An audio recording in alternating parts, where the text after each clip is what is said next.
I have a first question for you. Actually, we have a lot to talk about Poland today, but I will start with this. What Morawiecki, you know who is Morawiecki?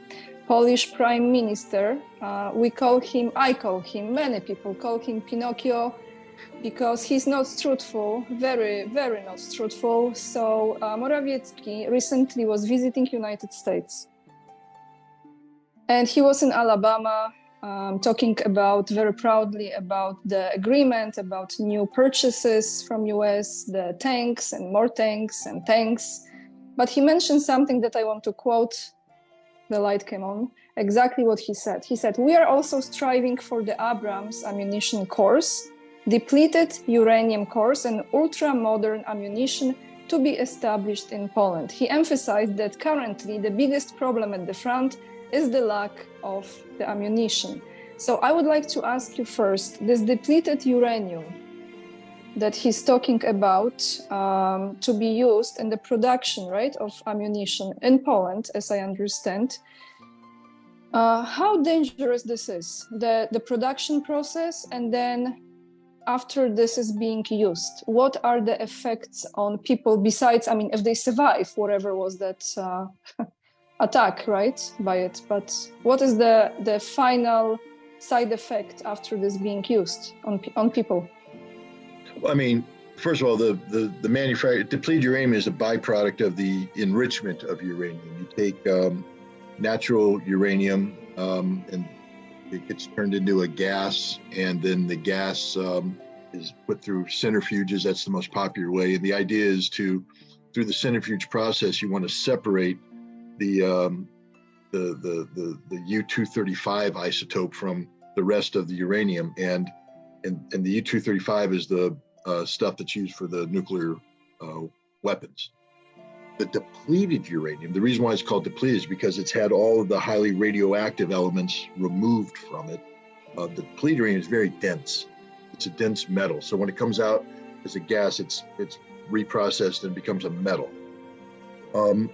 And in and of itself, it's not overly radioactive. There is an element of beta radiation, low-level beta radiation, that you wouldn't want to hold it or keep it next to your body for a long period of time. But generally speaking, you have more radiation in background radiation and things of that nature in nature. So the depleted uranium of itself is not a radioactive risk, especially short term. The problem with it is that when you use it as a weapon, it's what they're going to use it for in the tank munition is what's called a penetrator. So it's going to be like a rod, like a spearhead, and then that spearhead is going to be wrapped in propellant, and then they'll put what they call a sabot, which is like an aluminum shell over it, and that gets fired out of the tank round. And then the sabot separates, and the penetrator hits armor. Because it's very dense, it's very good at penetrating armor. But as it penetrates, it's degrading, it's evaporating, so to speak. So it becomes particles and dust, and that's the problem. Because two things: one, the guys in the tank are probably going to be dead anyway, so they don't care. But the people who come or get around the tank will be breathing in these particles. It gets on your clothing, that follows you wherever you go. So you'll be contaminated by this. If you breathe it in, it's heavy metal and it has the beta radiation. So this depleted uranium, if it gets in your lungs, is going to be sitting there, and it's pretty much a guarantee that you're going to get cancer. That way, it gets into your system, gets into your blood, you're going to get leukemia.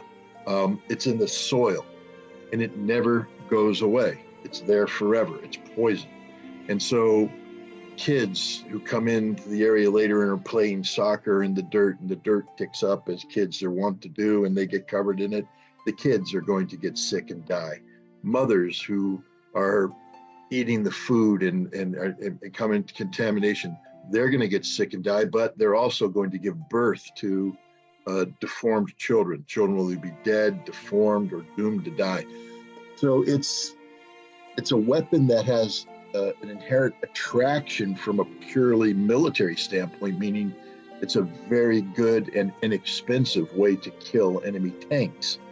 But when you look at what it does in the long term, it's a poison and it doesn't go away.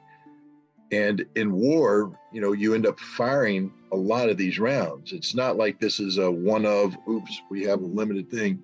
They're going to be pumping tons of this material into the soil, into the atmosphere.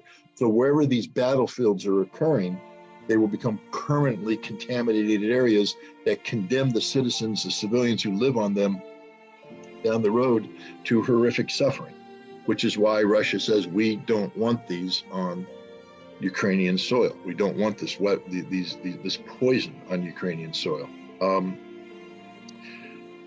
The Russians used to use depleted. Look, it's a good weapon.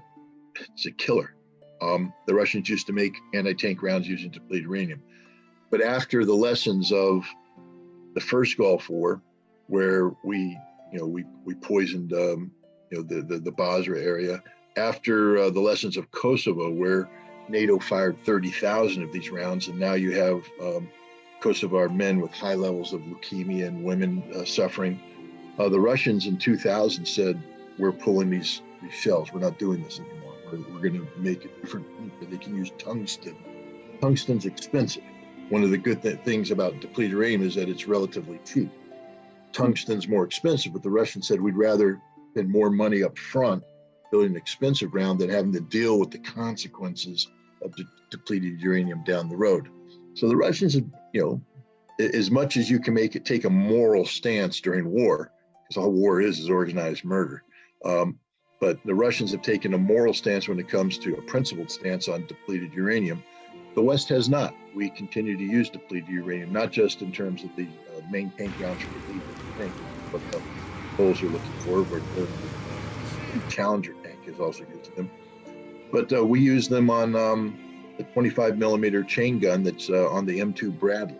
So we've provided the Ukrainians with 90 Bradley fighting vehicles, and the ammunition for the M2 incorporates depleted uranium rounds. So the United States has not taken that moral stance yet. We continue to lie and deliberately suppress. We oppose the World Health Organization from doing and releasing the studies from Iraq because we don't want the truth told about Iraq.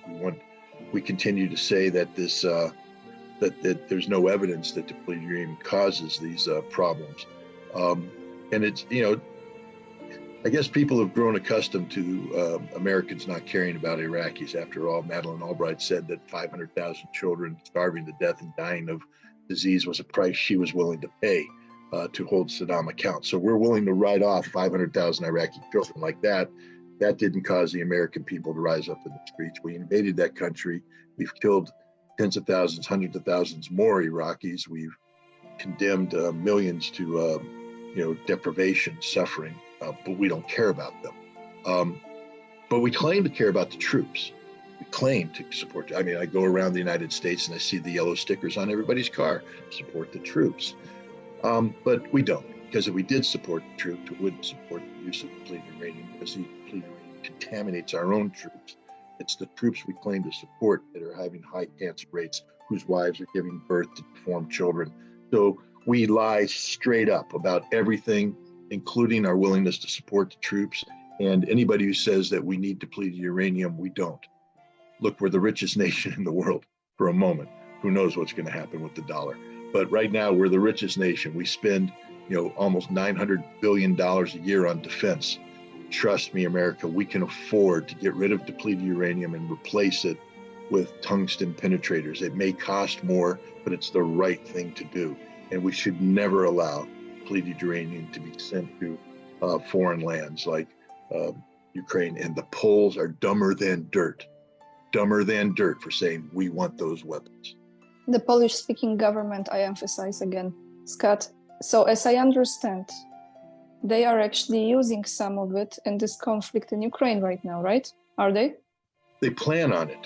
The Challenger 2 tanks, my understanding is they have not yet entered into combat. But the Challenger 2 tank, its system um, incorporates the depleted uranium rounds, and so if the Challenger 2 tank enters into Ukraine and is employed in combat, it will be using depleted uranium rounds. The Polish government wants to acquire the M1 tank, and Okay. so the M1 tank will have also depleted uranium rounds. Yeah. All right. Why I've asked you this? I don't know if you're aware. Probably you are. We had been going on in Poland through very challenging situation with Polish farmers. And that is because of the Ukrainian grain. They absolutely flooded Poland with Ukrainian grain, which they were selling for half of the price of Polish grain. That grain was occupying the storages. It's absolute mess. And, farmers are protesting.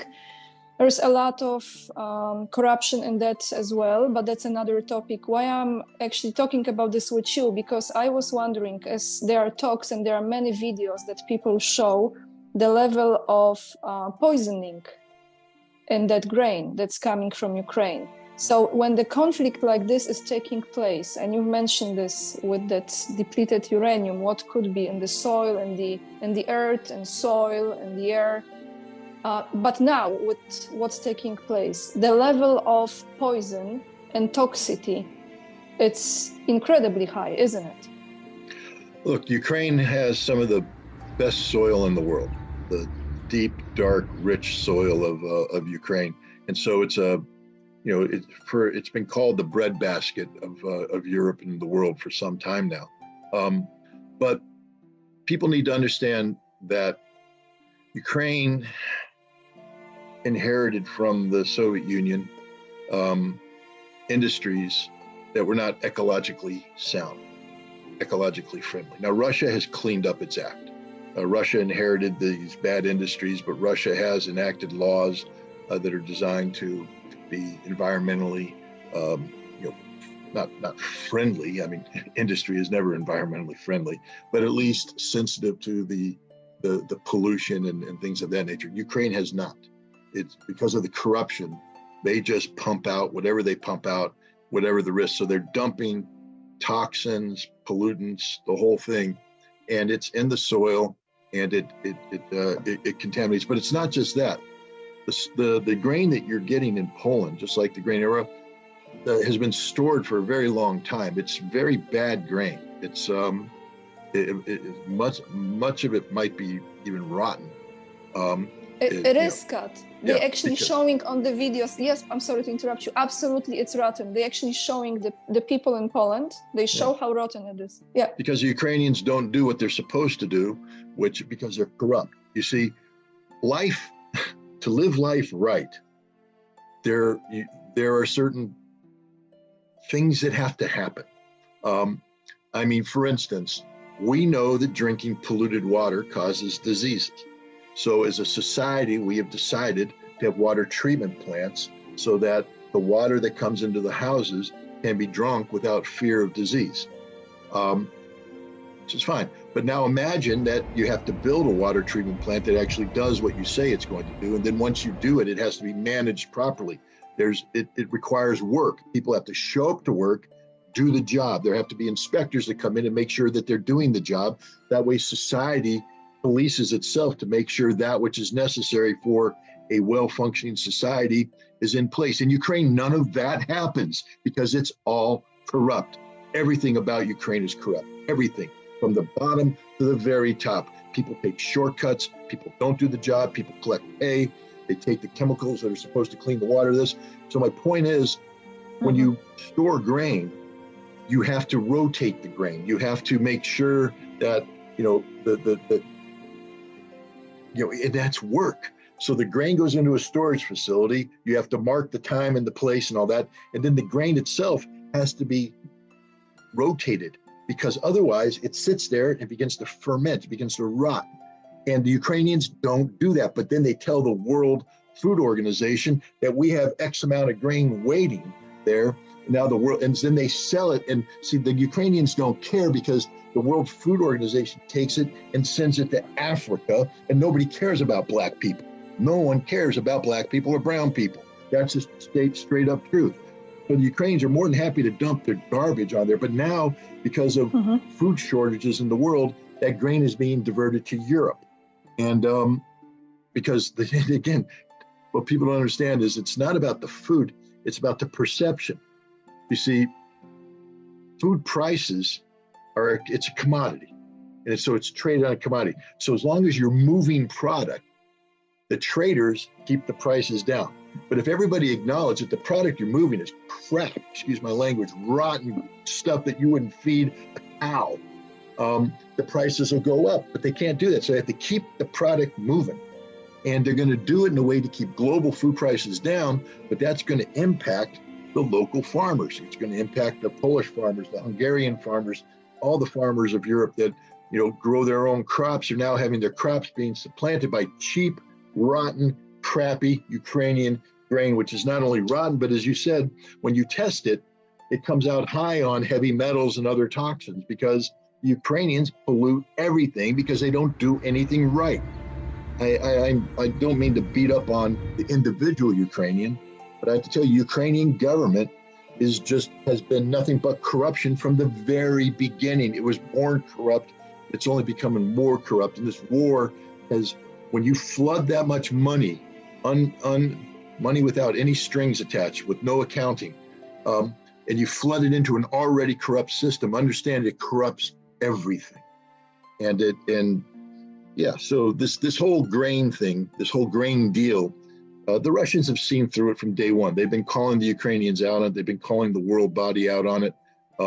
But if Russia does the right thing, which is to shut it down, then it'll be accused of trying to create a food crisis, for the rest of the world and weaponizing food. The only people weaponizing food right now are the Ukrainians. And you guys are paying the price. You're getting really rotten crap grain that's not worthy of human consumption. No, it's not. It's not. And Poland has incredible grain, and now they cannot sell it. And it's very, very difficult for those farmers right now, So I want to ask you now, I don't know if you've heard Dmitry Medvedev words as a response to, again, Morawiecki, Polish Prime Minister. Morawiecki today will be like kind of our main topic because he speaks a lot, because he's the mouthpiece of the White House, and he creates a lot of controversy and a lot of frustration from different countries. So with Medvedev, for example, he responded to his words and he said that if the conflict in Ukraine will escalate into like official NATO-Russia war, and Poland is part of it, Poland will cease to exist, definitely, including the underdeveloped, I'm quoting, Prime Minister. So when Medvedev said that, he just said pretty much the truth. But I would like to ask your thoughts on this. Do you think that, Russia, I think it's not, there is literally at this point, there's no issue as far as attacking Poland. We know about it. But do you think there is any way that they can somehow approach this situation with Poland in a different way, or no? Well, I think, what Medvedev is saying very crudely and bluntly is that if there's a direct war between NATO and Russia, it'll probably go nuclear, and then Poland will just disappear. Yeah, okay. That's what he's saying. He's not. I know people, talk about, Russian tanks through Warsaw. Russian tanks aren't going to Warsaw. Russia's not going to Warsaw. Russia's not going to Poland. Russia has no desire to go to Poland. It's just not. It's not what they want. The Poles who make that claim, they're just mirror imaging their desire to send Polish tanks into Ukraine. Now, if Poland goes into Ukraine, then every Polish soldier that goes into Ukraine will die. That's a guaranteed. But the Poles are under the impression that they are now the center of the universe. They're infected with the same disease that the Ukrainians are. That apparently God created Poland and then created the rest of the world. No, the government, Scott, please, just that I'm telling you. Okay, just the government, the Polish-speaking government. But they're behaving in such an arrogant manner And they have to understand that there's a reason why Poland was the battleground. Look at your geography. The last thing Poland should be encouraging is conflict between Russia and the rest of Europe, because it's the Poles who pay the price all the time. And Europe doesn't like Poland. I think that's the other thing that the Poles need to understand. They don't like Poland, especially when they have governments like the current government who are so arrogant about, what makes Poland special? What makes Poland special? Why would France care about Poland right now? And I'm not talking about the humanity, because what makes every nation special is its people. And I'm not saying that the Polish people don't deserve respect and humanity, but the Polish government is acting as if Poland has an inherent right to sit at the head of the table and dictate outcomes to Europe. And the point is, Poland doesn't have that right. Poland is not a superpower. Poland is not the center of gravity for Europe. And yet Poland believes now, because they have sold their soul to the devil, and the devil is America, that because America is now cozied up to Poland, that Poland is now the premier power in Europe, and they're not. And I would just say the same thing to the Polish people that I said to the Ukrainian people at the very beginning. America is not your friend. We don't like you. We don't like you. We're not going to die for you. What we're going to do is use you. We're going to use you in a way that furthers our hegemony, not Polish hegemony. Poland will never have hegemony. Poland exists right now in its current manifestation to please their American master. And the moment you stop pleasing your American master, we will throw you to the side like we throw everybody else to the side. And the only question the Poles have to ask themselves now is how many zeros you want after a digit that will mark the number of dead Polish people. Because if you continue to work with America in the direction you're heading, you will lose a lot of people. The potential for losing all your people is real. Nuclear conflict is on your doorstep. Because of the United States, Belarus will now have nuclear weapons. And those nuclear weapons will be aimed at you because of your hostile rhetoric towards Belarus. You're not a big power. You will never be a big power. All you are is a middle power, even a lesser middle power, because your economy is not that good. Okay, you are not an economic powerhouse. You don't challenge Germany in any way, shape, or form. You don't challenge France. You don't challenge Italy. You don't challenge any nation in Europe. Your mouth is bigger than your ability to consume the food that you're piling on the plate. You can't do what your government's asking you to do. And stop believing that somehow the Baltic states are